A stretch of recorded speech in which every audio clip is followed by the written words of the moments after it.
merci beaucoup pour cette invitation et cette présentation.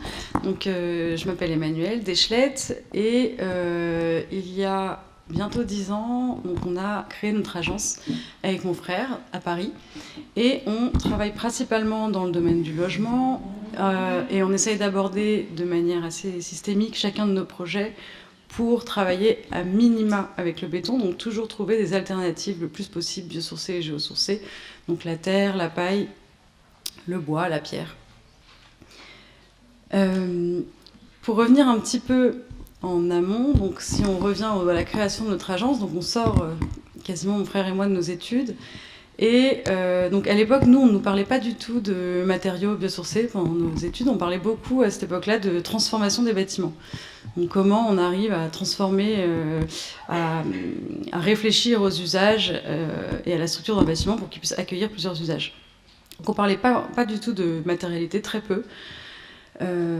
Et donc on s'est posé cette question, comment on fait pour commencer à travailler donc on n'en parlait pas dans les études d'architecture, mais il y avait déjà une conscience généralisée très claire des problèmes écologiques. Donc on s'est posé cette question. Et puis, donc comment on peut travailler, comment on peut créer une agence qui va valoriser ces matériaux bio et géosourcés. Et puis, donc peut-être que dans quelques années, quand vous exercerez, peut-être que certains d'entre vous feront un peu le même constat que moi, c'est-à-dire qu'on se rend compte aussi qu'à chaque fois qu'il nous est donné un projet, si on enlève un petit peu ce qui nous est donné dans le cahier des charges, les contraintes réglementaires, les contraintes budgétaires, les contraintes écologiques aussi, c'est des contraintes même si c'est positif, mais nous, en tant qu'architectes, il nous reste une petite part de création. Donc c'est vraiment cette question de comment on arrive à investir au maximum cette brèche qui nous est donnée. Juste un petit chiffre, parce que je sais que vous êtes tous au fait, mais que je trouve toujours intéressant de ressortir, c'est aujourd'hui, chaque année sur la Terre, il y a 1,5% de création de ciment en plus. Donc c'est juste pour dire que même si c'est un sujet qui est extrêmement intéressant et valorisé aujourd'hui dans les écoles d'architecture, il y a dans la réalité assez peu de changements, à part dans certaines grandes villes et dans certains contextes ruraux, mais voilà, c'est assez difficile aujourd'hui de faire changer un peu les méthodes de construction. Quand je suis sortie de mes études, il y avait une phrase aussi de Buckminster Fuller que j'appréciais beaucoup, qui dit pour changer on ne peut jamais changer quelque chose en se battant contre une réalité, mais pour changer quelque chose, il faut créer un nouveau modèle qui rend l'ancien obsolète. Bon, sauf que depuis, donc j'avais un peu cette idée de radicalité, donc qu'il fallait absolument ne rien lâcher entre guillemets sur l'écologie pour arriver à faire des projets qui avaient du sens. Évidemment, entre-temps, il y a quand même la pratique qui fait changer un peu les états d'esprit et qui nous a un peu plus dirigés vers une notion d'hybridation plutôt que de radicalité. Donc une hybridation qu'on va voir qui est à travers la combinaison des matières qu'on va utiliser, mais aussi des procédés. Voilà, donc notre stratégie, on va dire, c'est d'essayer d'arriver à toujours trouver un équilibre entre des matériaux naturels, des matériaux idéalement de réemploi. Là, c'est vraiment théorique ce que je dis parce que pour l'instant, on a beaucoup de mal à travailler avec le réemploi, même si c'est une très belle idée. Et puis d'arriver à trouver des processus qui valorisent quand même le travail de l'artisanat, mais qui proposent des procédés un peu plus industrialisés qui nous permettent du coup de travailler à temps dans des zones urbaines, périurbaines, à des coûts maîtrisés. Voilà, donc je me suis un petit peu présentée. Maintenant, j'aime bien savoir un petit peu aussi qui y a en face. Est-ce que déjà, il y a des gens dans la salle qui ne sont pas des architectes ou des architectes en devenir? Est-ce qu'il y a des ingénieurs, des maçons ou d'autres types de... Non, que des archis, c'est bien. Ah, ok. Est-ce qu'il y en a qui ont déjà travaillé de manière fictive ou réelle sur des projets qui sont en terre ou en paille? Ok. Ok, bon. Et ben alors on va voir un peu plus. Il n'y a pas beaucoup.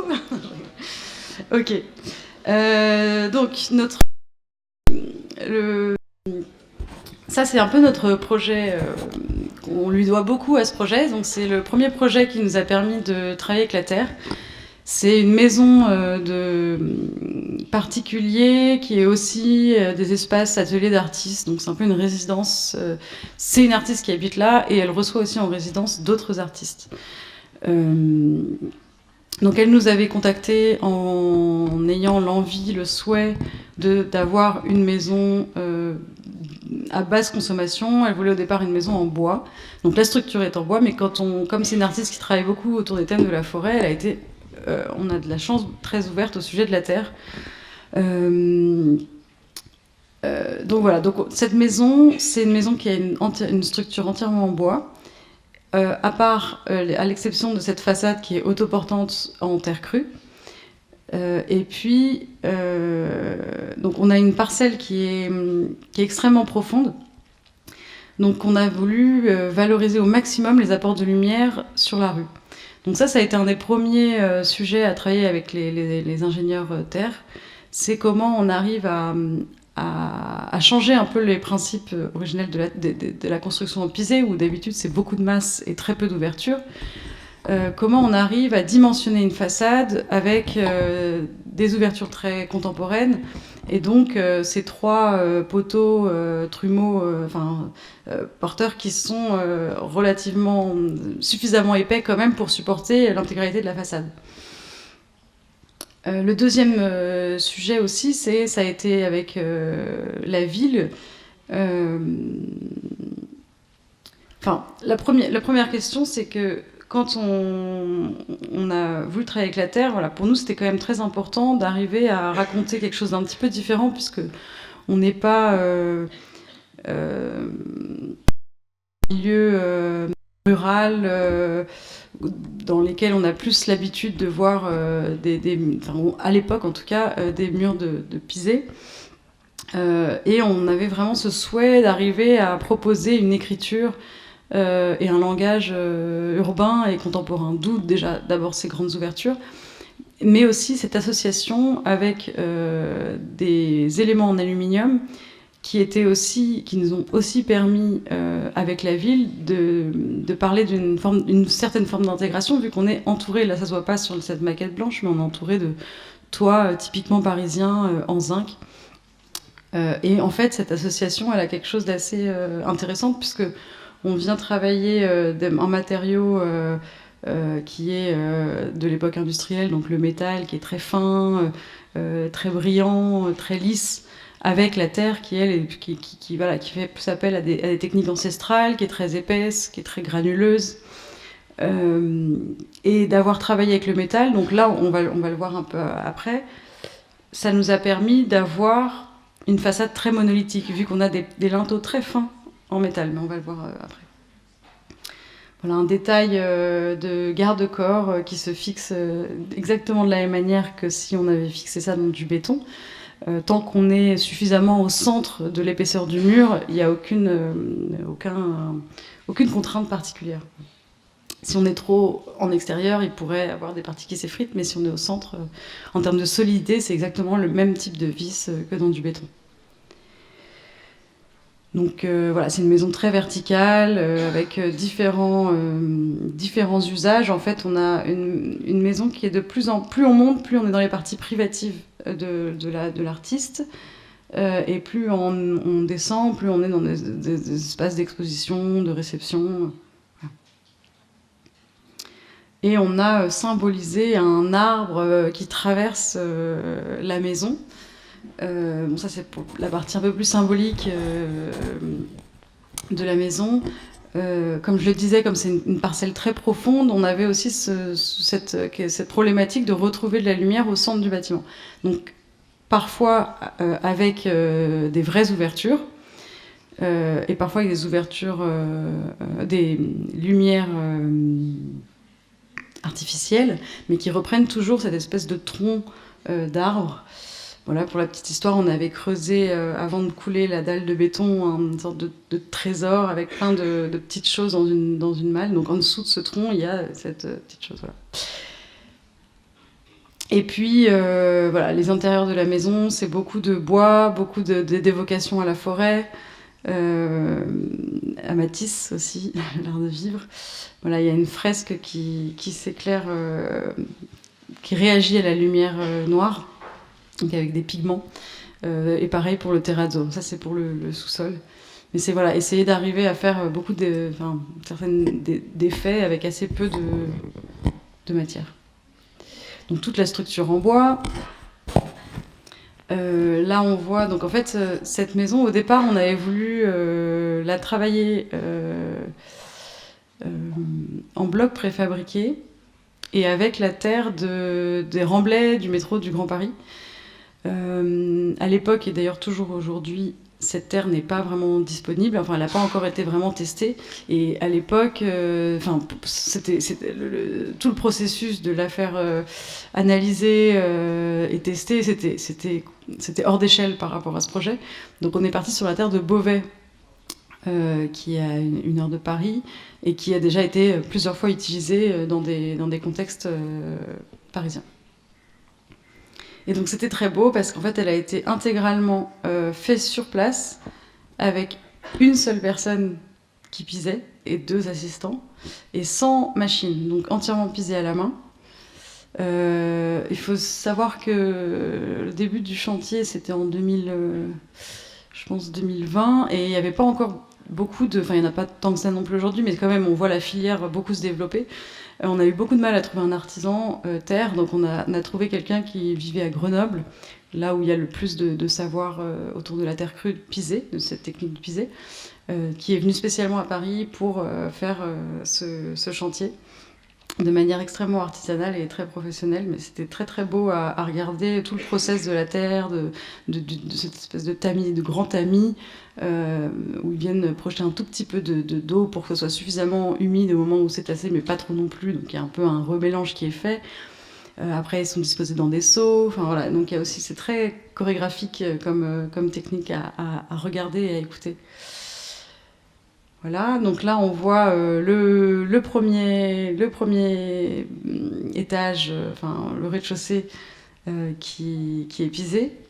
Pour la petite histoire, ce premier rez-de-chaussée il a été refait parce que le jour où donc en fait, on a mis 6 mois, plus 1 mois, et je vais vous expliquer pourquoi, 6 mois pour faire cette façade. C'est pour ça qu'après on est parti sur des techniques un petit peu différentes et pas du pisé sur place. Parce qu'en fait, là, donc, on a 3 niveaux, et chaque niveau, c'était 1 mois de réalisation. Donc, 1 mois... à chaque fois, il y avait le coffret, pisé, décoffré, et on attend 1 mois pour que ça sèche, pour refaire l'étage au-dessus. Et celui-là, le jour où on l'a décoffré, la ville qui nous avait pas prévenu a fait passer un marteau-piqueur là juste devant, sur tout le long de la façade.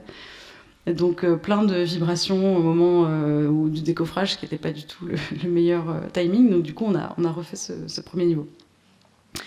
Voilà, on voit aussi que ici, on voit ma souris. Ouais. Là, il y a donc la terre, c'est une terre c'est 100% de la terre. Il y a aucun chaux, aucun ciment dans la terre, à l'exception de cet endroit où on a un peu de chaux pour éviter justement les rejaillissements depuis le rebord de fenêtre ici. Là, on voit la pose des linteaux en métal. Donc, c'est des grands L métalliques dans lesquels il y a des équerres intermédiaires qui permettent de venir agripper la terre pisée, qui est posée sur une petite couche de mortier bâtard, chaud ciment, qu'on vient après gratter un peu à la surface pour remettre de la terre. Donc, à la fin, ce joint, on ne le voit pas. Voilà, là, on voit un détail.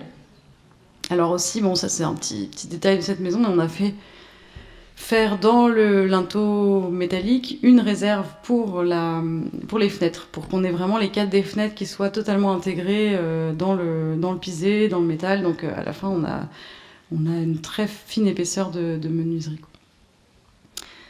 Le détail, donc la façade, elle est autoportante, elle ne porte pas les planchers, vu que de toute façon ça n'avait pas beaucoup de sens vu la parcelle, puisque les planchers vont porter plutôt de mitoyen à mitoyen. Mais par contre, elles sont simplement fixées ensemble, avec une cornière métallique. Voilà, donc là on voit le coffrage du premier niveau. Voilà. La façade qui s'élève. Et puis évidemment, donc là on voit toutes les protections temporaires très importantes qui deviennent ensuite des éléments fixes, donc des bavettes et des corniches, voilà, qui protègent l'ensemble des surfaces verticales, on va dire,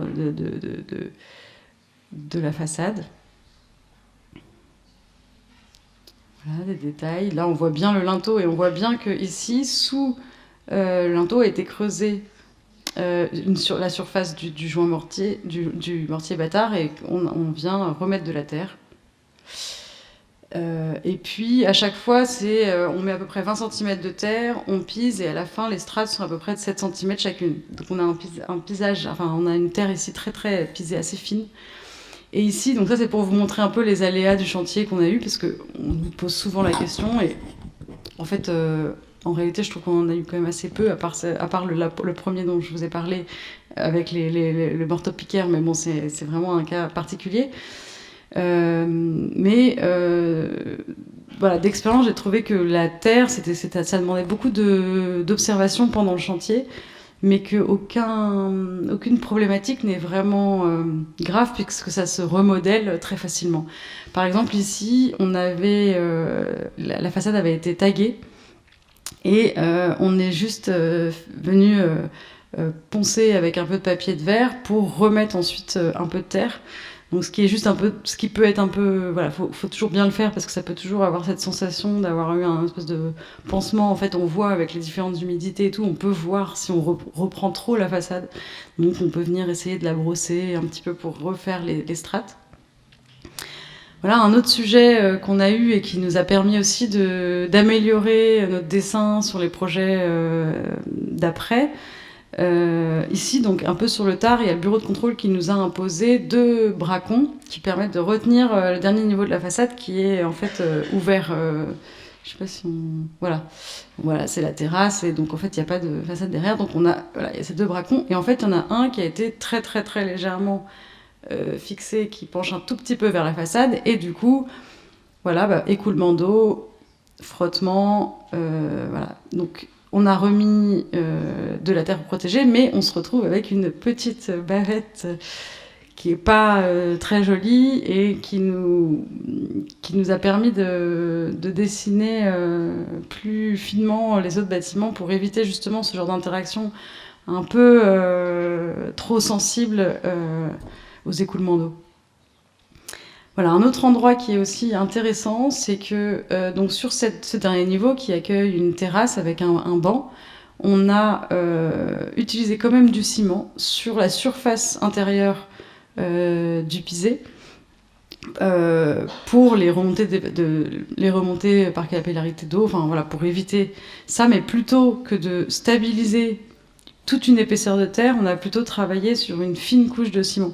Parce qu'en fait, le principe, c'est aussi de se dire que dans un concept de réemploi, voilà, si un jour on veut que la terre revienne à la terre, on pourra, ce ne sera pas mélangé avec du ciment. D'autant que la terre stabilisée, en fait, c'est un peu un principe un peu bâtard, puisque dans une terre stabilisée, on va mettre à peu près le même pourcentage de ciment dans la terre que dans du béton, c'est-à-dire à peu près 10%, bon, peut-être un peu moins, mais ça, voilà. Sauf que c'est 10% dans un mur de terre qui fait 50 cm, voire plus. Donc à la fin, il y a plus de ciment que dans du béton. Donc on se retrouve un peu avec du mauvais béton, donc voilà, ça n'a pas beaucoup de sens. À ce moment-là, autant faire du béton. Voilà, donc ça c'est un peu une petite note pour se rappeler un peu de ce qu'on a compris sur ce chantier, voilà, comment on travaille la terre, on travaille des volumes simples, une géométrie régulière, on évite un peu les interactions avec différents matériaux, et puis c'est surtout sans cesse, voilà, observer tous les écoulements d'eau, C'est surtout ces points-là qui vont être sensibles, mais en même temps, ils sont visibles tellement vite et ils sont ajustables aussi facilement. Donc, c'est pas inquiétant. Il n'y a pas de gros sujets de budget en jeu. Il ne faut pas tout refaire juste parce qu'il y a un endroit où ça prend un peu l'eau les premiers jours. Voilà. Par exemple, ça, c'est un autre projet donc, qui ne verra pas le jour, puisque entre-temps, ils ont décidé de retirer, pour des raisons d'économie, le lot terre. Mais je voulais vous le montrer parce que c'est typiquement un projet qui a été dessiné avec beaucoup plus de, on va dire avec beaucoup plus de connaissances dans la terre. Par exemple, on voit que on a fait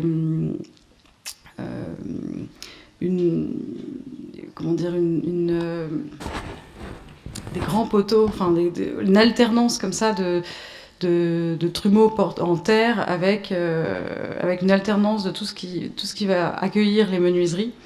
Il n'y a plus de garde-corps fixés dedans, il n'y a plus tous ces endroits qui peuvent être un petit peu plus sujets à la friabilité à long terme. Parce que là, on parle surtout de projets où c'est aussi du collectif, donc il faut aussi penser à ce genre de choses. Et puis en termes d'économie, là, on se retrouve avec des trumeaux qui font tous la même taille, donc pour les faire en série, c'est beaucoup plus intéressant aussi.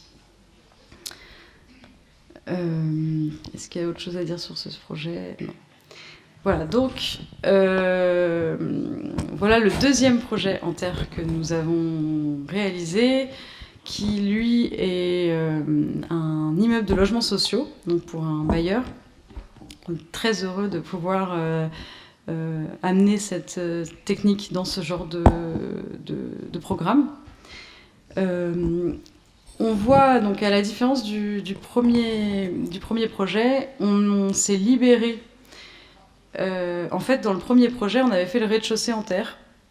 C'est ça qui nous avait empêché de pouvoir faire des blocs préfabriqués parce que au rez-de-chaussée, on a toutes ces contraintes de réserve électrique pour l'interphone, le luminaire, le principe le mécanisme de sécurité. Enfin voilà, plein de choses techniques qui vont passer dans les blocs de façade. Donc pour ce projet, on s'en est libéré avec un soubassement en pierre massive. Et puis ce projet, ce qui est vraiment différent par rapport au premier, c'est qu'on n'a pas du tout le même contexte. Le premier, on était dans une petite rue pavée avec des maisons de ville. Là, on est sur une place de marché à Boulogne. Donc beaucoup plus ouvert, beaucoup plus de passages. Donc c'était aussi un choix dans la durabilité et la facilité d'entretien pour des bailleurs. Et donc cette façade, contrairement à la première qui a été montée en plusieurs mois, là on a tout monté en à peu près 3 semaines, 1 mois. Donc entre 6 mois pour la maison individuelle et là 3 semaines. Voilà, la différence elle est énorme et le budget aussi. Après, on voit que là, on a des formats de fenêtres qui sont beaucoup plus rationalisés. On est dans un projet beaucoup plus économique. Le sujet, c'est qu'on voulait aussi commencer à travailler un peu une forme de modénature avec la terre. Parce que quand on travaille la terre, on se rend compte que c'est très différent du béton. C'est ça qui est très beau d'ailleurs. Mais on ne peut pas du tout travailler les modénatures de la même manière qu'on travaillerait avec du béton. Mais là, on a essayé d'arriver à la sculpter de manière à ne pas abîmer ou entraver tout ce qui est écoulement d'eau. Donc on l'a sculpté verticalement et on a créé ce chanfrein au sud pour jouer aussi de l'épaisseur et faire entrer le plus de lumière naturelle dans les logements. Donc on voit là le portage des blocs. Donc c'est vraiment le même principe que des blocs de terre finalement. À la seule grande différence quand même, c'était toujours la protection sur le chantier. Voilà, ils sont quand même plus sujets à l'eau tant qu'ils ne sont pas bien fixés et protégés que la pierre. Donc ça a été vraiment un sujet avec les ouvriers pour voilà, qu'ils soient sensibles à ça. En plus, à la différence du premier projet, là, on est parti sur une entreprise générale, donc c'est leur première fois qu'ils utilisaient cette technique. Voilà, on voit l'assemblage, on voit les calpinages des différents blocs. Voilà, là ils sont stockés, donc en amont ils sont stockés 3 mois. Alors ceux-là, la terre vient à côté de Lyon. On a travaillé avec une entreprise qui s'appelle Terrio, c'était aussi leur premier projet en terre. Et c'est les seuls qui ont répondu à l'appel d'offres, d'où la terre de Lyon aussi. Voilà, toujours des chanfreins aussi, je ne sais pas si j'en ai parlé pour le premier projet, mais éviter les angles droits qui sont beaucoup plus friables. Voilà, on voit les maçons qui posent les blocs. Donc toujours ce principe de couvertine, de bavette qui vient protéger l'ensemble des rebords. Ici, on a beaucoup plus petits linteaux de fenêtres. Oui, alors en fait, sur le premier projet qu'on voit à droite, le linteau avait un peu ce double emploi, c'est-à-dire il permettait aussi de fixer l'élément en bois. Alors qu'ici, comme on est obligé d'avoir tout un principe de store, de coffrage, de volets, voilà, on ne pouvait pas avoir ces grandes fenêtres qui montaient jusqu'au plafond. Voilà, c'est un détail.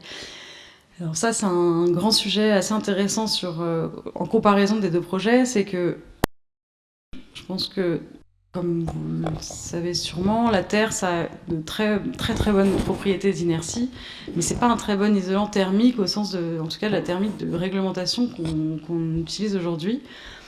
Et du coup, aujourd'hui, c'est très frustrant quand on travaille avec la terre, on est obligé de répondre à la réglementation qui est plutôt basée sur des constructions en béton. Donc on doit l'isoler par l'intérieur. Donc là on a 12 cm, on a mis quand même de la laine de bois, mais certes c'est quand même, ça fait un peu mal au cœur de l'isoler, surtout que on en profite du coup beaucoup moins dans le principe de la qualité de l'air qui est censé faire profiter la terre à ses espaces intérieurs. Alors que pour la maison individuelle, même si on est censé faire la même chose, on s'est un peu libéré de cette réglementation. Et on a laissé vraiment le mur libre, surtout que l'inertie, elle a ses propres qualités aussi. Et si en fait, en s'en coupant, on n'est ni dans la bonne thermie, ni dans la bonne inertie. Enfin, voilà. Donc je pense qu'il y a aussi toute une évolution des réglementations qui nécessite d'être fait pour pouvoir l'utiliser au meilleur de ses possibilités. Voilà, et là je vais donc vous montrer un autre projet. Donc là c'est plus de la terre, c'est de la paille. Mais c'est un matériau qui est très intéressant, peut-être parfois un peu plus. À sa seule différence, c'est que, comme on le voit ici, c'est un petit immeuble type réinterprétation faubourienne, qui est très très simple en fait. C'est ça, c'est qu'il a pas la paille, elle est forcément recouverte, on va dire, d'un enduit. Pareil que la terre, il n'y a pas forcément de possibilité de modénature, à moins de rajouter des espèces de corniche, voilà, mais on sait pas. Et donc on n'a pas cette puissance évocatrice qu'on peut avoir avec la terre, mais c'est quand même un matériau. Déjà, c'est du vrai biosourcé, donc ça repousse. C'est pas du géosourcé. Et puis c'est beaucoup plus économique aussi. Là, par exemple, ce bâtiment, donc c'est un commerce au rez-de-chaussée et des logements aux étages. On a récupéré, l'entreprise avec qui on a travaillé, donc qui est en Bourgogne, a récupéré vraiment les bottes de paille de l'agriculteur d'à côté pour pouvoir faire les blocs de préfabriqués. Donc je vais vous montrer. Et surtout, l'utilisation de la paille, ça nous a permis vraiment d'avoir un bâtiment qui est passif, c'est-à-dire qu'en hiver, on atteint la réglementation de 19 degrés. Après, les gens sont libres de rajouter du chauffage pour le confort, mais en tout cas, nous, on le livre sans chauffage. Voilà. Donc là, on voit les blocs de paille. Alors, je ne sais pas vraiment dans le bon sens. Bon, alors, voilà, on voit l'assemblage. Là, on voit comment c'est assemblé, c'est-à-dire que c'est des blocs de paille qui sont glissés dans une ossature bois. pour faire des murs préfabriqués. Donc là, on voit les murs qui partent. Et puis la pose, donc il y a déjà le pare-pluie donc, qui est autour des blocs. Et si je reviens un peu avant, là on voit les tasseaux en fait, qui permettront d'avoir un support pour enduire, parce qu'on est obligé d'avoir ce pare-pluie malheureusement. Et à l'intérieur, on a enduit en terre directement sur les blocs.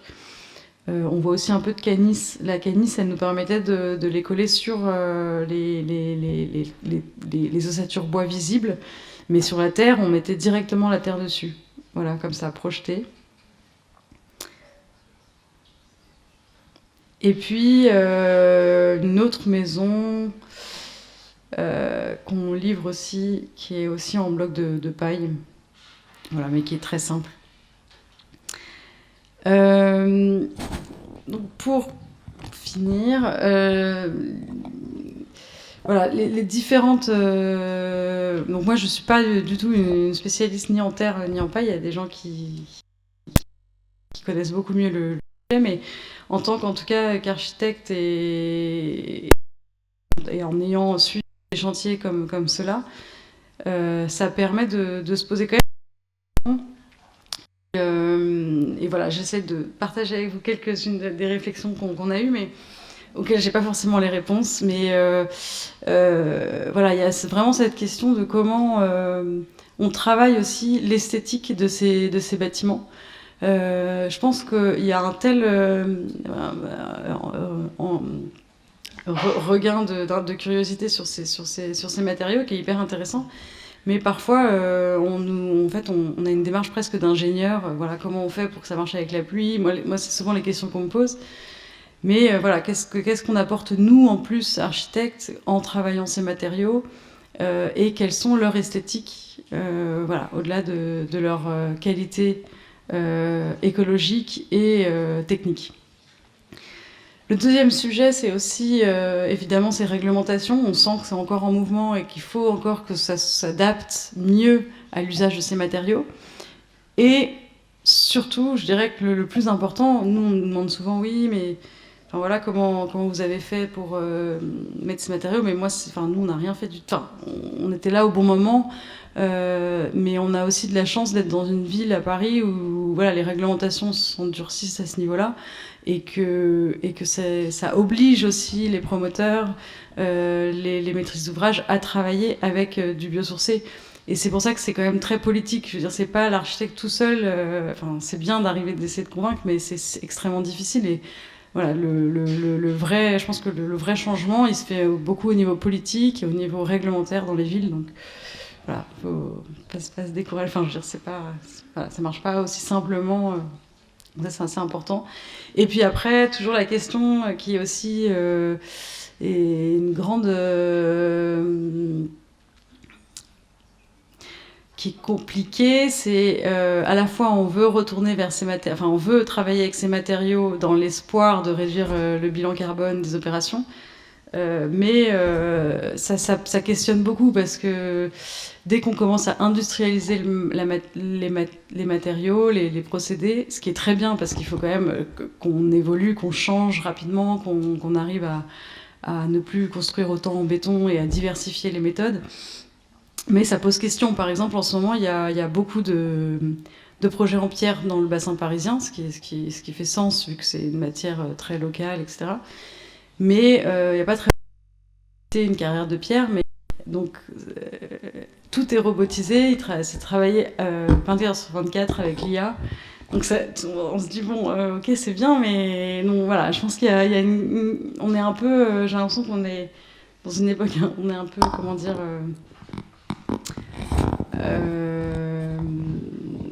voilà, il y a un peu contradictoire. Donc c'est des questions qui se posent quand même, je trouve, quand on utilise ces matériaux. Et à quel point il faut qu'on industrialise et à quel point voilà, il faut protéger aussi les artisans et les architectes. Voilà. Donc voilà, je pense quand même aussi c'est quand même c'est quand même un procédé hyper intéressant de travailler avec ces matériaux. Je trouve que c'est beaucoup de joie aussi dans le process de travailler, de discuter avec les différents intervenants du projet. Et encore une fois, je parlais un peu de cette brèche qu'on a en tant qu'architecte pour pousser un peu les choses. Et j'ai l'impression que cette nouvelle tendance, ça nous permet peut-être aussi de repousser un peu les marges de cette brèche. Enfin, je pense que votre génération, et je me considère dedans aussi, mais avec l'IA, c'est aussi une question d'autant plus, quoi. C'est quoi notre espace à nous, d'architectes, et comment on... Enfin, c'est quoi notre rôle vraiment, et voilà. Donc je pense que ces méthodes-là, et peut-être l'IA, nous permettra de redéfinir ce cadre. Ça, c'est une installation sur laquelle on a travaillé dans une biennale à Tallinn, et c'était justement pour parler de comment on travaille cette terre, enfin comment on travaille en tant qu'architecte avec ces matériaux, et comment on va un peu au-delà de ces questions qu'on évoque beaucoup, la géologie, de l'ingénierie de ces matériaux, mais qu'est-ce que ça raconte au-delà de ça, au-delà, dans leur aspect esthétique, et comment on raconte quelque chose de différent de l'ingénieur, nous, architectes. Voilà, je suis retombée sur ce dessin. Vous connaissez François Cointreau? Non? C'est quelqu'un dont on reparle, qui est sorti des limbes. Non, c'est un architecte slash maçon, ingénieur du XVIIIe siècle, qui a énormément écrit sur la pratique du pisé, et qui cherchait à tout prix à démocratiser cette technique. Et il y est presque arrivé d'ailleurs, sauf que bon, il arrive un peu au mauvais moment, parce que juste après il y a eu la révolution industrielle, donc il a ramené plein de nouveaux matériaux. Et puis Napoléon aussi l'avait critiqué en disant qu'il faisait des architectures debout, enfin, bref, voilà, plein de sujets. Mais je trouve que ce projet est très intéressant, parce que, enfin, ce dessin, parce qu'au final, nous, ce qu'on a fait, c'est beaucoup ce qui est à droite, quand on regarde les deux projets qu'on a présentés. Et lui, bon, alors, lui, c'est particulier, parce que ce qu'il propose à gauche, donc c'est en fait une écriture... C'est un décor inspiré de maisons en pierre, mais sur du pisé. Enfin voilà, ça n'a pas forcément beaucoup de sens, mais je trouve intéressant de parler de l'image de droite, voilà, par rapport à ce qu'on a présenté avant. Oui, donc, en fait, voilà, le but de cette installation que j'ai montrée ici, c'était aussi pour questionner un petit peu plus loin de ce qu'on a l'habitude de discuter dans les expositions d'architecture, qui montrent beaucoup des échantillons de terre. C'est comment on va un peu plus loin. Voilà, quand il y a eu l'arrivée du béton, ça a vraiment inspiré toute une génération de urbanistes à aller beaucoup plus loin dans comment on vit, en fait, et qu'est-ce que ça veut dire de construire en terre, enfin, là en l'occurrence en béton. Ça a libéré plein de choses. C'était un art de vivre totalement total, en fait. C'était pas juste... Voilà, le but, c'est pas forcément de remplacer le béton, c'est comment on va un peu plus loin. Qu'est-ce que ça veut dire de construire en terre? Qu'est-ce que ça veut dire de construire en paille? Et ça porte quoi comme valeur de l'habiter, de comment l'usager, quelle relation il a avec son bâtiment, etc. Donc voilà, comment nous, on imagine la suite et les espaces intérieurs qui vont avec. Est-ce que c'est ça? Est-ce que c'est ça? Voilà, je sais pas. Voilà.